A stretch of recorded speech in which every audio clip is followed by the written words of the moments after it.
Bonsoir et bienvenue sur Athénée Noctua, votre podcast de philosophie du vendredi soir. Je vous retrouve ce soir pour aborder un des nouveaux thèmes au programme pour l'année prochaine, 2025-2026, pour les concours des ECG et des ECT aux écoles de commerce en 2026, qui est le verbe juger. Je proposerai donc une semaine sur deux des analyses d'œuvres d'art, de citations, peut-être d'extraits de films sur cette question. Et bien évidemment, il ne s'agira pas de cours.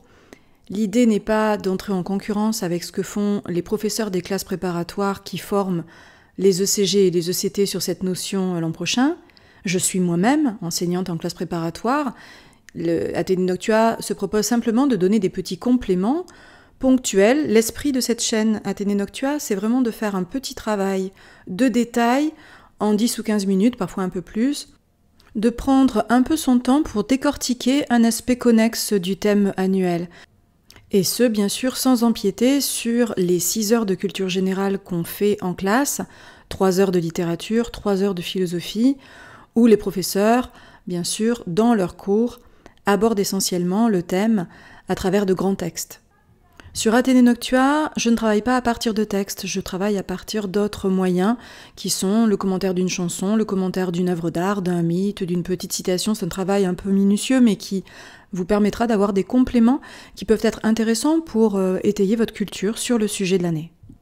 Pour cette première séance, donc, j'ai choisi le thème du jugement dernier que j'aborderai en vous proposant le commentaire d'une œuvre de sculpture qui se situe sur un élément d'architecture, puisque je vais travailler sur le tympan, T-Y-M-P-A-N, c'est-à-dire la partie haute d'une porte principale. Cette porte principale, on l'appelle un portail, donc c'est le tympan d'un portail, celui de l'abbaye Saint-Pierre à Moissac. Moissac est une ville de Tarn-et-Garonne, en région Occitanie, et donc sur le tympan du portail de son abbaye, on trouve une très très belle représentation du jugement dernier, une représentation sculptée, qui donne à voir le Christ en figure de majesté entouré de personnages. Dans un second temps, je vous proposerai le commentaire d'une œuvre qui est très différente, puisque la première appartenait à l'esthétique romane, on était en plein Moyen-Âge. Je bascule du côté d'un jugement dernier beaucoup plus récent, qui est baroque, c'est l'œuvre Le Jugement dernier de Pierre-Paul Rubens, R-U-B-E-N-S.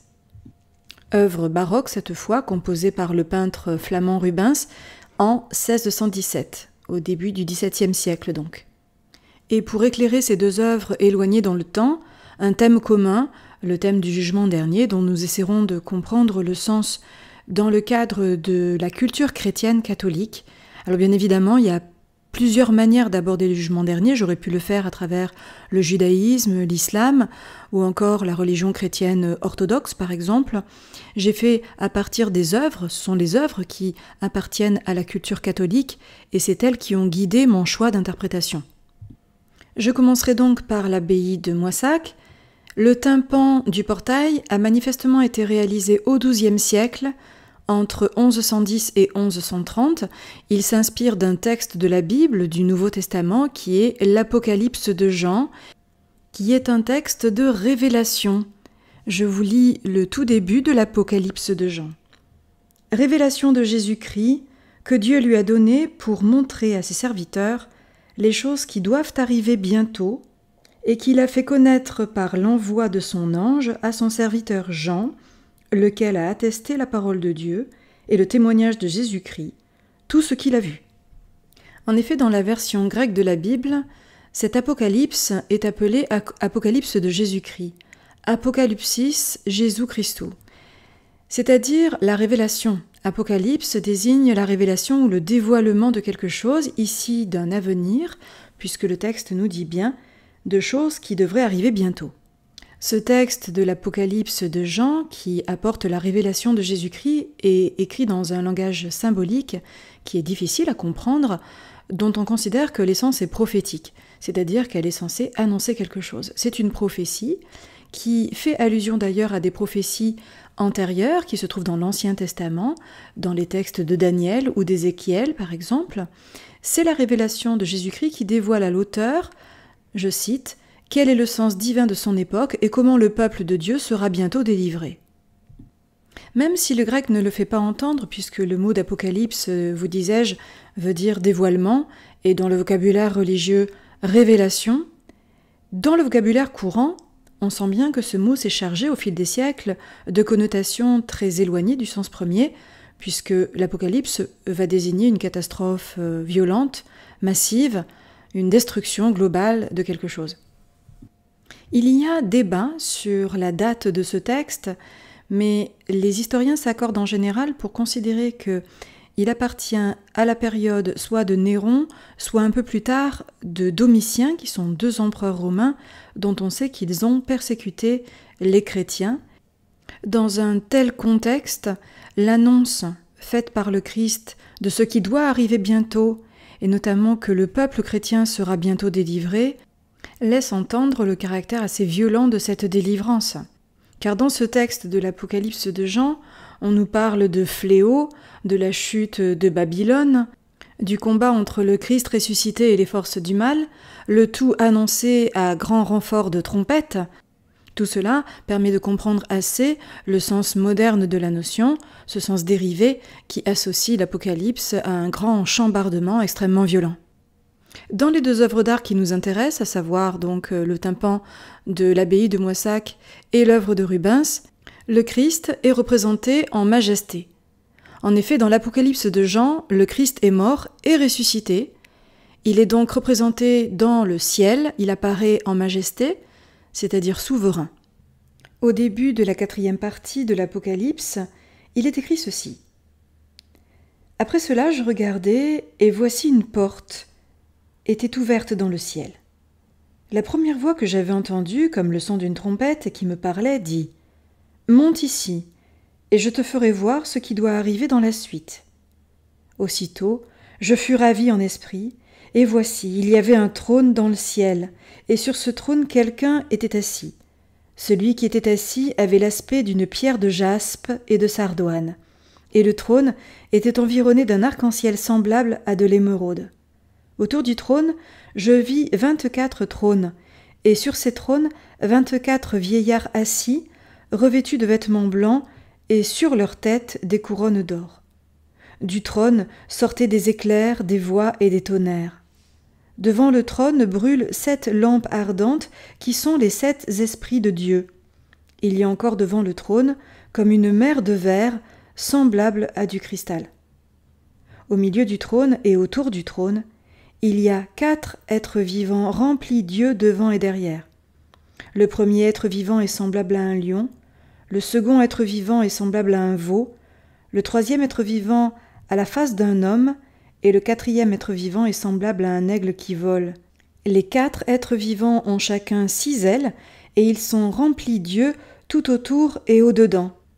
Ils ne cessent de dire jour et nuit, « Saint, Saint, Saint est le Seigneur Dieu, le Tout-Puissant, qui était, qui est et qui vient. » Je me suis permise cette relecture du texte de la Bible pour vous montrer à quel point l'œuvre du tympan du portail de Moissac essaie de représenter de manière scrupuleuse cette vision, avec un Christ assis sur un trône central, autour duquel ces 4 personnages curieux qui sont décrits comme étant un veau, un aigle, etc., et qui sont la symbolisation des 4 évangélistes, Marc, Matthieu, Luc et Jean, figurent au nombre de 4 qu'on appelle tétramorphes, et autour d'eux, donc sur des petits trônes, les 24 vieillards.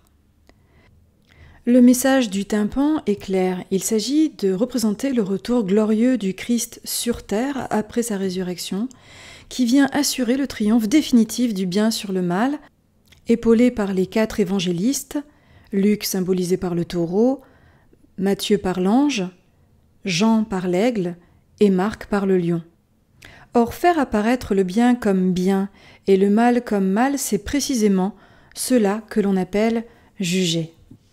L'action qui consiste à juger, le jugement, se dit en grec « krisis », K-R-I-S-I-S, qui a donné notre critique.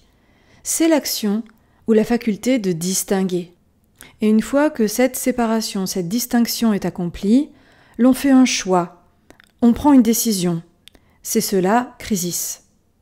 Un jugement, c'est d'abord une décision à l'issue d'un travail de distinction. C'est pour cela que cette crisis peut désigner le dénouement, le résultat ou l'issue de quelque chose.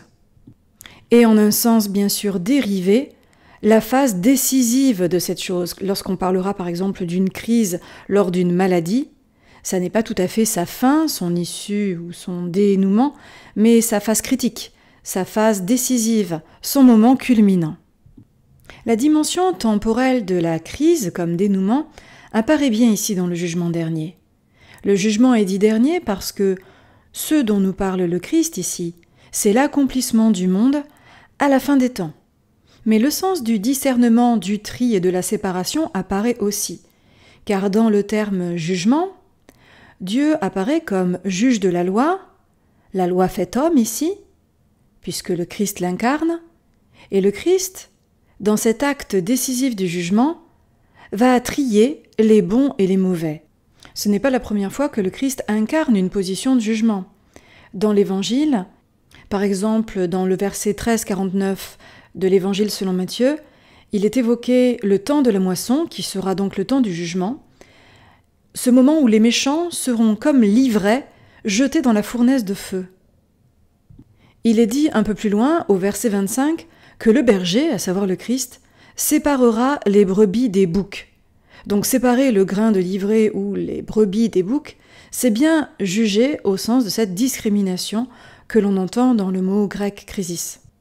Mais ce jugement est également une révélation, une apocalypse, en tant qu'il permet de mettre en lumière le bien comme bien et le mal comme mal. Dès les évangiles, le Christ révèle les critères du jugement.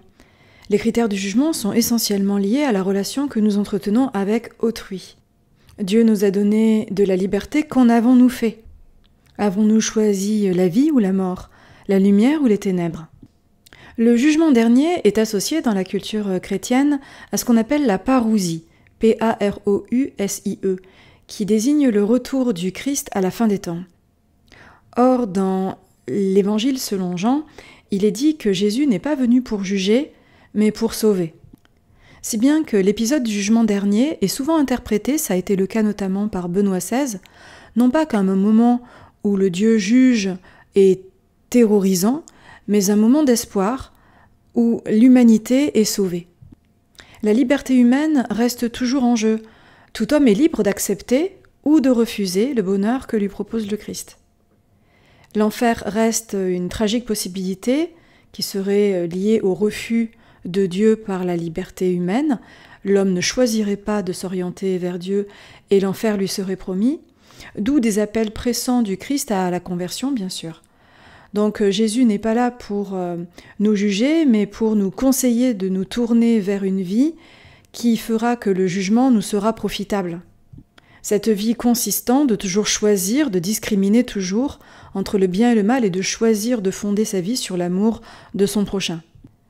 Le jugement dernier n'est donc pas à concevoir comme un procès, mais plutôt comme le constat que l'homme a de la liberté et qu'il a la possibilité de choisir le chemin qu'il va donner à cette liberté qu'on lui a offerte, et de voir ce qu'il en a fait précisément.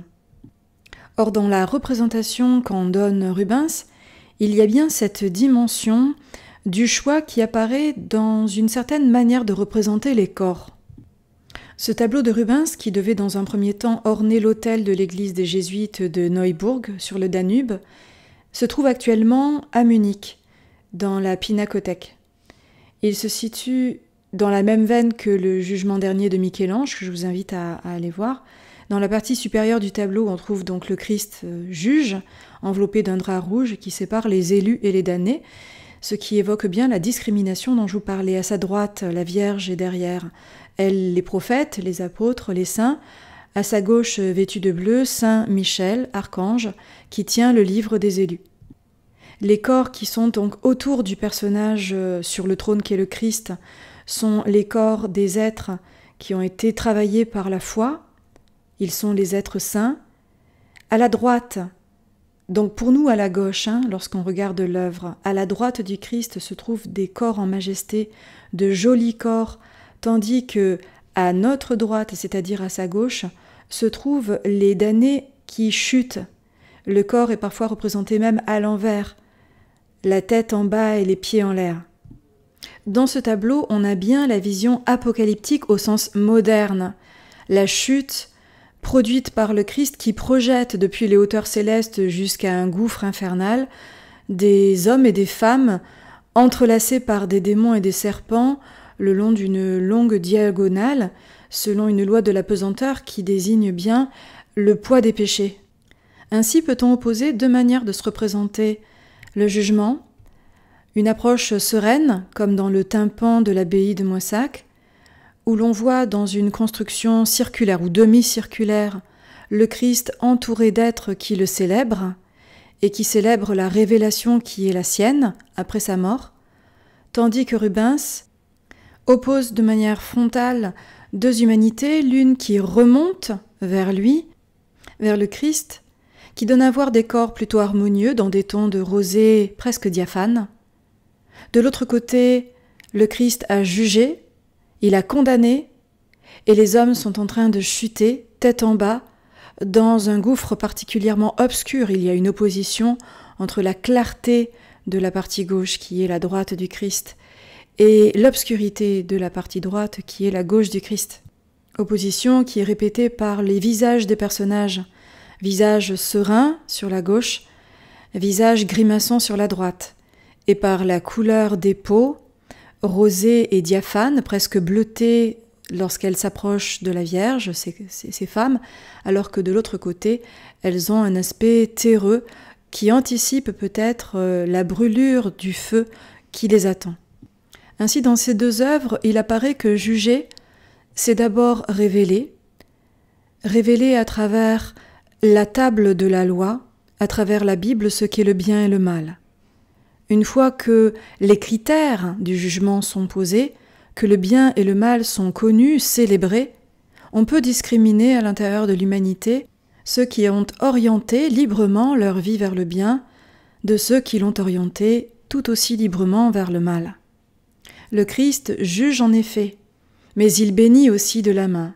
Il sait célébrer les bons chrétiens, les personnes qui ont correctement mené leur existence et qui sont dignes de la liberté que Dieu leur a confiée. Pour ce qui est de l'autre pan de l'humanité, il juge au sens de l'application de la peine en envoyant ces êtres en enfer. Par ce geste extrême, il ressemble davantage à la figure du Père décrite dans l'Ancien Testament, un Dieu juge plutôt qu'un Christ qui sauve. Plusieurs sens de juger apparaissent déjà à l'occasion du commentaire de ces quelques œuvres d'art. Cette analyse s'achève, je vous remercie de l'avoir écoutée. Si vous aimez ce travail, n'hésitez pas à vous abonner à ma chaîne pour ne rien en rater. Je vous dis à très vite pour philosopher un peu à l'heure bleue avec moi.